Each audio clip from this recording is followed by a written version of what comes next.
The Panasonic GH5S is a compact micro four thirds beast. This thing is a small package, but punches routinely above its weight class. Let's talk about it. But first, if you're new here, welcome to the channel. My name is Charlie Jones III, and here we talk about cameras, we talk about film, family, faith, and before we get started with anything, we talk about the word. So let's go ahead and go to the verse of the day today, which is coming from 1 Peter chapter 5, verse 7. Give all your worries and cares to God, for he cares about you. So is the reading of the word. Give your cares to God because he cares about you. Quit worrying about it. It's something so simple, and yet something that we tend to overcomplicate as followers, as people who, believe in Jesus Christ. Me personally, I talked about this in the last video. One thing that I struggled with in my walk with faith, especially early on, was letting go and letting God.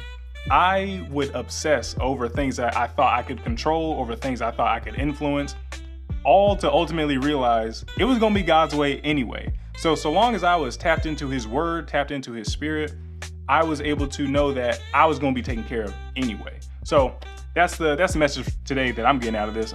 Give it to God because he got you. Now let's talk about this camera. Coming in at $2,100 new and around $600 on the used market, the Panasonic GH5S sits in the sweet spot of affordability and features. The GH5S has a notable improvement in low light conditions thanks to its 10.2 megapixel sensor. And it also features a nice variety of codecs and video frame rates for all your shooting needs. For me, I mainly shoot video when I'm using this camera. I use it for YouTube, I use it for filmmaking, I use it for videography as needed, but I'm mainly shooting in that 10-bit 422 codec at 24 frames per second. The reason why I wanted this camera anyways is because of how versatile it is. I loved how light it is. I loved how I can rig it up, or I can break it down so it can fly on my gimbal, or I can put it on my car rig, which I might show y'all some clips of me using it on the car rig today, actually. So that might actually be pretty cool. But the thing is a beast, dude. Like, it's light, it's small, it's compact, and the only drawbacks that I've seen working with the GH5S are like the sensor size, but I'm not gonna lie. This might be a hot take. Micro four thirds is enough. The biggest issue that people have with micro four thirds is they're comparing it to full frame, or they're comparing it to doggone large format, IMAX, stuff like that. Of course, if you're gonna compare a Volkswagen Beetle to a Hummer, you're gonna notice the obvious differences. One of those things being the depth of field. You can get a lot shallower depth of field with, let's say, a full frame equivalent on the same focal length, but here's the difference. There's things you can do to compensate for how blurry of a background you're able to get. For one, getting a lens that's a bit faster. For example, I have my cinema lens right here. This is a Sirui 75mm T1.2. Now, if I crank this thing all the way to 1.2, you can be like, oh wow, that's so blurry. You're not even gonna realize the sensor size is a micro four thirds. Same thing though, if I keep it on my, let's say, 24 to 70 up here, my 12 to 35, if I crank it down to 2.8, you can be like, okay, well, it's 2.8, but it still look like an f4. It still look like an f5 in some instances. There's things you can do to manipulate that though. You can come closer to the lens. You can increase the focal length. So you can go all the way out to 35 and then even come closer to the lens. So now you got that blurry background and you can be like, okay, that worked. And if you're looking at some of these shots, you can be like, wow, that's a Panasonic GH5S. Absolutely, because it's not necessarily the tool that's in your hand, it's the skill behind the tool. And I've shot on everything, y'all. I've shot on Sony, APS-C, Super 35, full frame, doggone Red, doggone. Only thing I haven't shot on yet is an Alexa. And we gonna speak that into existence because I'm pretty sure something's coming that I'm gonna be able to check that off my list. But I'll digress. This camera's dope. And I wanna demonstrate that today with a couple of shots. So follow me and check it out.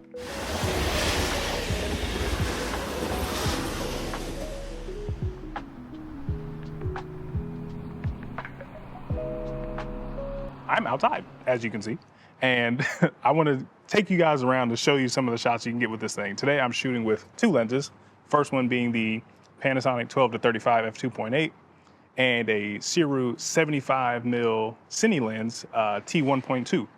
So let's go. The autofocus that I've got set up right now is the autofocus single. I'm pretty sure that's what the S stands for, single. But basically, it only is going to focus on what's in the actual square itself. Normally, I used to shoot an autofocus continuous, but I noticed that whatever was moving in the scene, it would try to jump to. So now I like that this only focuses on me because I'm the topic today. So here we are, modeling, pointing, looking up, looking down, looking at the camera. Let's go. Yeah, no, I'm just out here walking around town. I'm on the Panasonic GH5S today. Yeah, no, it's pretty cool. It's pretty cool, check it out. I drank water. Drank water right before I left, that's for sure. Ooh, the sun. Yeah, the sun coming out. All right, I'm gonna get off my fake phone call. Okay, bye. Not sure why I did the fake phone call, but I like it. This is the Serial 75mm T1.2. I think I'm at like T2 right now or something like that. Hopefully it's in focus, we'll see. Let's go. Shooting outside with the Panasonic GH5S is pretty fun. I'm here at the Ackworth Historic District and big old mural. A lot of murals here. A lot of homage to Coca-Cola. Not quite sure the history of Coca-Cola and as it relates to the city, but maybe that's something we can find out together.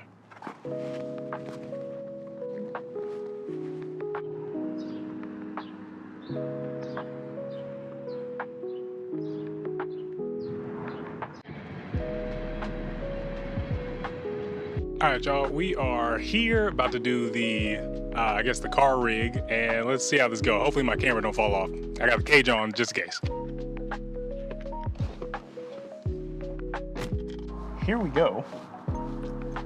So yeah, car rig. We are moving. I'm looking at the monitor, but I'm also gonna look at the lens too. So, having a good shot. Little bumpy bump. Right now we're going 11, 12 miles an hour in this church parking lot. If there's anywhere to test whether or not your rig is safe and if your faith is strong, it's a church parking lot. So I gotta have the AC off because otherwise I'm gonna get a little loud. This is what it's like with the AC on though. I hit this little turny turn, hit this little whippy whip. And what's a better shot? I think the sun behind me looks pretty decent. I got that variable ND on right now just to kind of help cut down some of this glare. Turn the air off. This kind of rig, so this is the Ulanzi car suction cup mount thing. I believe it holds like up to 10 pounds. I'll put the actual like specs on the screen when I show y'all. All right, now before my rig fall off, let's get better. Parky park. Deuces.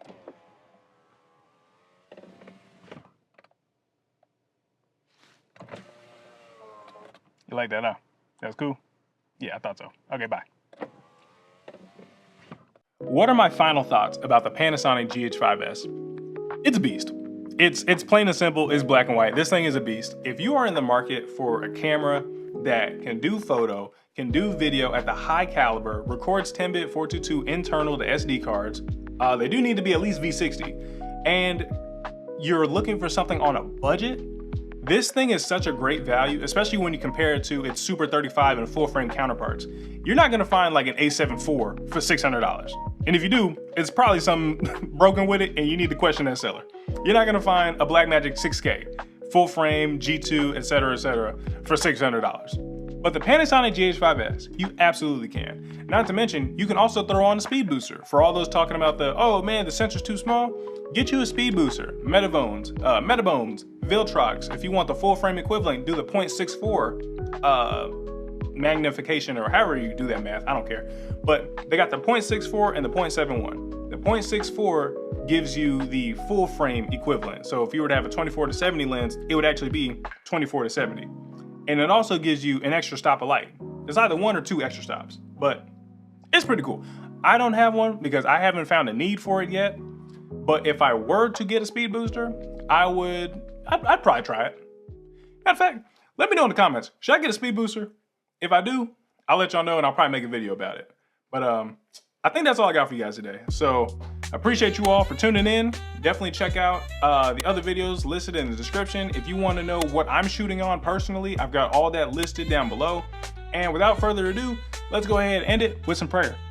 Lord, thank you for your love, your grace, your mercy. Thank you for covering me, my family. And God, I pray for everybody under the sound of my voice that if they have not found you, that you reveal yourself to them. And that if they are seeking an answer, if they are seeking the reason why, Lord, I pray that this video find them and that this may be their reason why. Lord, I pray that you bless everybody in Jesus' name.